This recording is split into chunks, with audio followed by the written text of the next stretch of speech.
The crystal glasses clinked softly. Polished laughter drifted across the sculpted garden, beautiful and suffocating. Somewhere between the string ensemble and the chilled seafood towers, I moved through the crowd like a ghost in silk. An outsider at my own brother's engagement party. Why did she even come? A voice dissolved behind a champagne flute. She walked out on all of them. Now she shows up like nothing happened. Before we go further, drop a comment below. What would you have done in my shoes? Be honest. I read every single one. Let's get into it. I let the whispers pass. After years of practice, they barely registered. The sideways looks, the tight, polite grins stretched over contempt. I had memorized every variation. I kept my posture straight and chin level, like armor. No one could see. Then the silence arrived. Not the soft kind. The kind that presses down like a hand over a throat. My father's footsteps crossed the flagstone patio with the rhythm of a man who expects the world to part.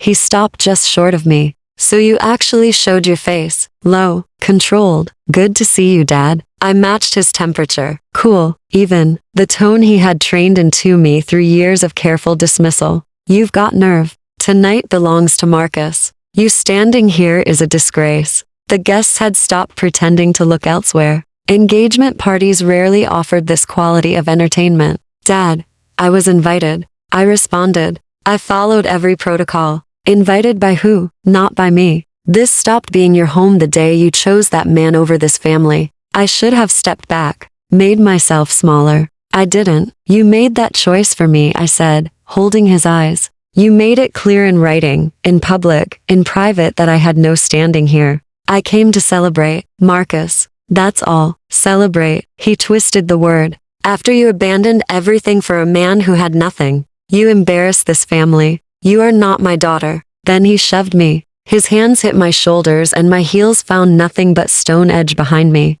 I reached for something to grab. There was nothing. I fell back into the fountain. The cold took me instantly. Dress, heels, composure, gasps, then laughter. Then actual applause from somewhere near the back. She's lucky we let her through the gate, my stepmother called out. Her pearls caught the garden lights as she chuckled into her wine. Deserved it, someone added. Better than the toasts. I pushed myself upright. Mascara traced dark lines down my cheeks. Hair plastered flat. Dress soaked through. But I didn't cry. Not this time. I looked up at all of them and smiled. Slow, quiet, absolute. The kind that doesn't ask permission. I wiped the water from my chin and said clearly, hold on to this moment. That's when the front gates opened. Every head turned. A charcoal Bentley moved slowly up the stone drive, flanked by two matte SUVs. Security stepped out first. Two men who scanned the yard in one practice sweep. Then the driver opened the rear door and my husband stepped out.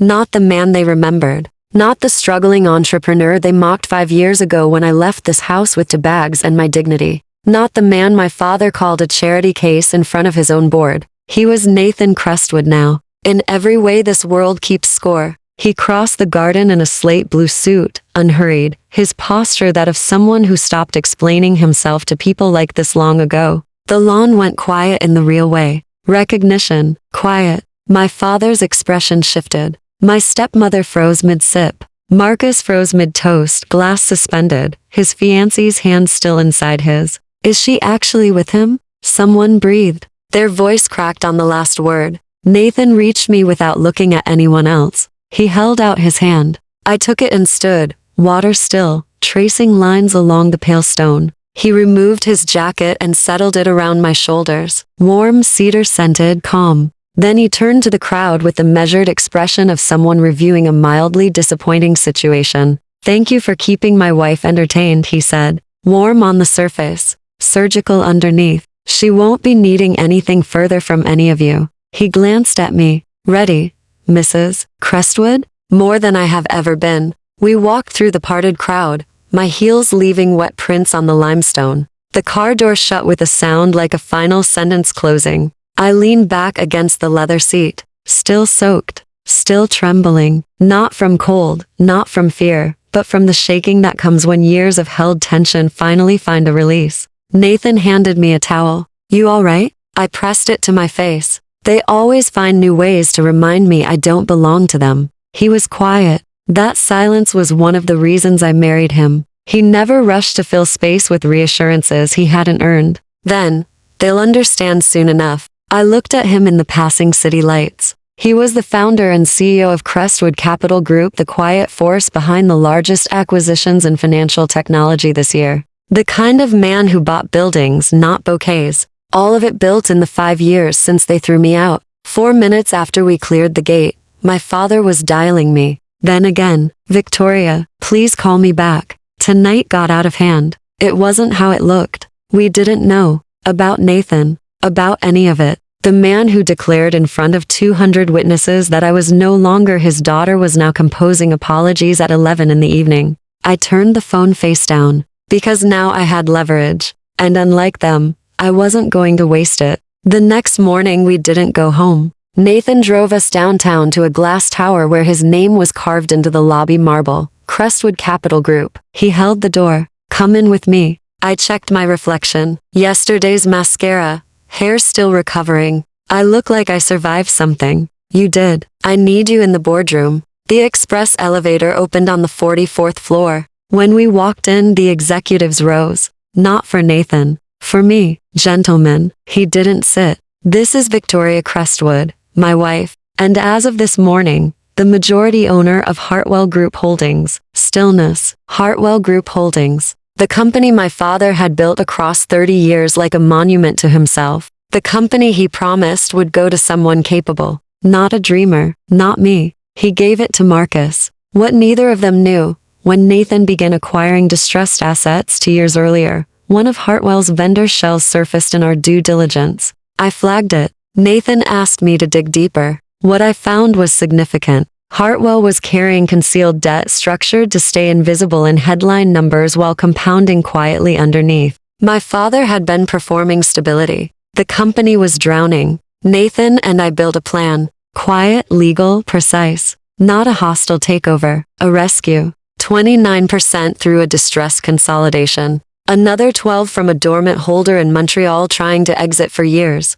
The final controlling stake, signed to me by name, was completed at 7:45 the previous morning. "Congratulations," the CFO said, finding his voice first. "You hold 53%. The board answers to you." I pulled the folder forward and signed in 4 clean strokes. Black ink on cream linen stock. And just like that, I owned the company. My father told the world I was unfit to touch. I leaned back and exhaled. Not triumphant. Not vindictive. Something quieter and more lasting than either. Peace. The kind that only comes after a very long wait. "Send the board a notification?" Nathan offered. "No, send an invitation." "To what?" "Executive roundtable." Same venue as the engagement party. 3 days later, the sun came down flat and hard over the stone estate. The same estate where I had been pushed into a fountain. The same garden where 200 people watched and some of them clapped. Today it was business. The invitation had gone through official Hartwell channels, brief and unpadded. Hartwell Group Holdings Executive Transition Review. Attendance required.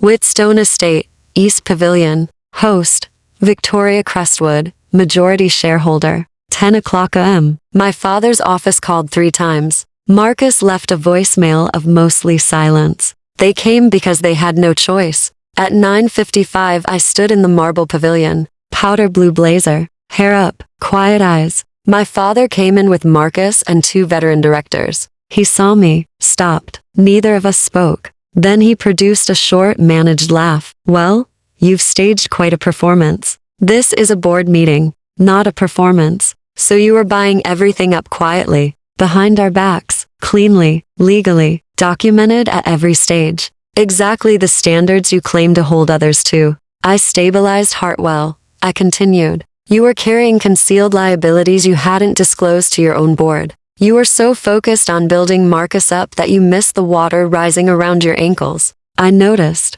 I fixed it. Then I bought it. You think this is punishment? No, it's a correction. You told everyone I wasn't built for this. So I built my own. And along the way I quietly rescued yours. That isn't revenge. It's just the record correcting itself." Marcus cleared his throat. "You're making this personal. We were protecting what Dad built. And shoving me into the fountain in front of your guests, was that also protection?" He looked away. I moved to the head of the table. I'm not here to dismantle what exists or settle scores through company structure. I'm here because this company deserves leadership that actually understands it. Starting today, it will have that. My father's voice dropped. You've changed. No, I've just stopped asking this family's permission to exist. The meeting ran 90 minutes. My team was live from New York legal, financial, operations. Nathan sat at the far end and didn't speak once. When the presentation ended, I stood. No one here is being removed for personal reasons.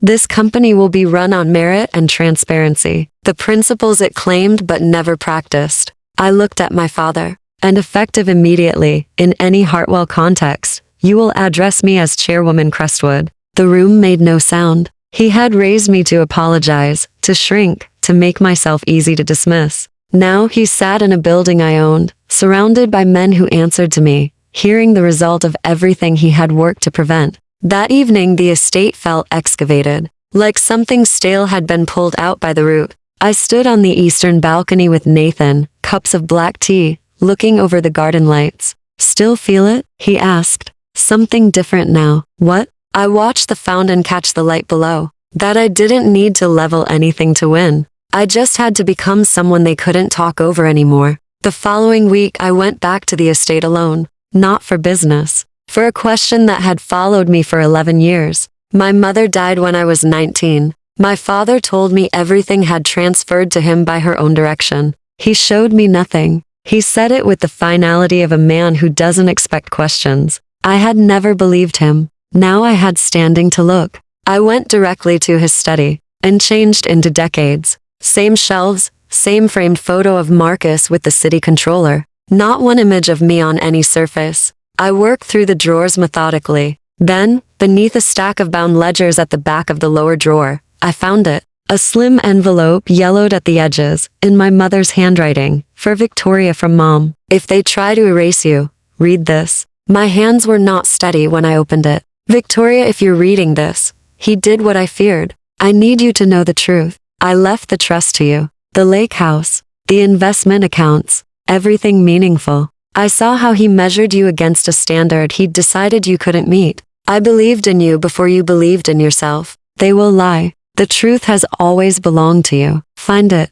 With all my love always, Mom. The lake house sold 5 years earlier. My father and stepmother managed it and told me it was never mine. I didn't scream. I sat until the weight of it settled into something I could carry. Then I photographed every page and drove to the attorney my mother had used. I laid the letter on his desk. He read it once, then again. Victoria, this changes the legal posture of the entire estate distribution. I know. Do you want to pursue criminal charges? This could constitute fraud. No, I want it read aloud. On the record. At the inheritance review next week, everyone in that room will hear exactly what my mother wrote and exactly what was done with it. He nodded. Then be there at 9. The hearing room had the stillness of a place where things become permanent. My father arrived with my stepmother. She wore the expression of someone expecting theater. Marcus sat between them, checking his phone like he was looking for an exit. Our attorney cleared his throat. Before the scheduled asset review, Miss Crestwood has submitted new documentation. A handwritten communication from the late Eleanor Crestwood. Authenticated and verified. My stepmother's eyes drifted to the ceiling. The signature and handwriting have been confirmed by 2 forensic specialists. The letter is valid and legally binding. He opened the envelope and read every word aloud. I looked at the table while he read. This was not performance. It was the truth, finally spoken in a room it had been locked out of for too long. When he finished, silence. Then, in accordance with Eleanor Crestwood's written final wishes, the family trust, investment accounts, and sole ownership of the lake property were designated for her daughter Victoria. These assets were subsequently misappropriated without the beneficiary's knowledge or consent. The matter is now subject to formal civil investigation. We didn't know the trust was still active, my stepmother started. You told yourselves it wasn't,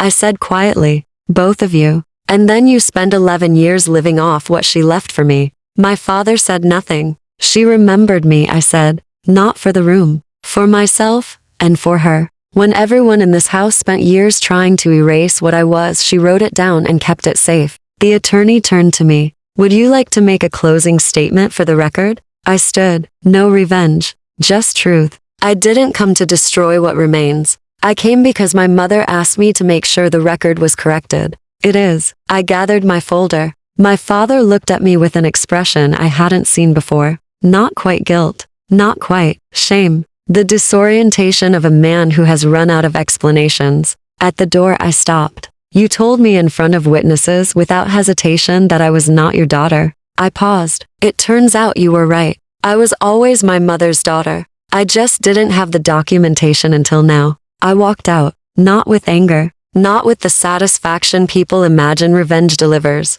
with the first clean breath after a very long time underground. That night Nathan and I stood on the penthouse terrace watching the city light itself across the dark. He wrapped his arm around me. Proud of yourself? I leaned in and thought about it honestly. No, I said quietly, not proud. I watched a plane move silently above the skyline. Whole, just whole. Subscribe to Vengeful Goddess for unforgettable tales of betrayal, resilience, and justice stories you won't hear anywhere else.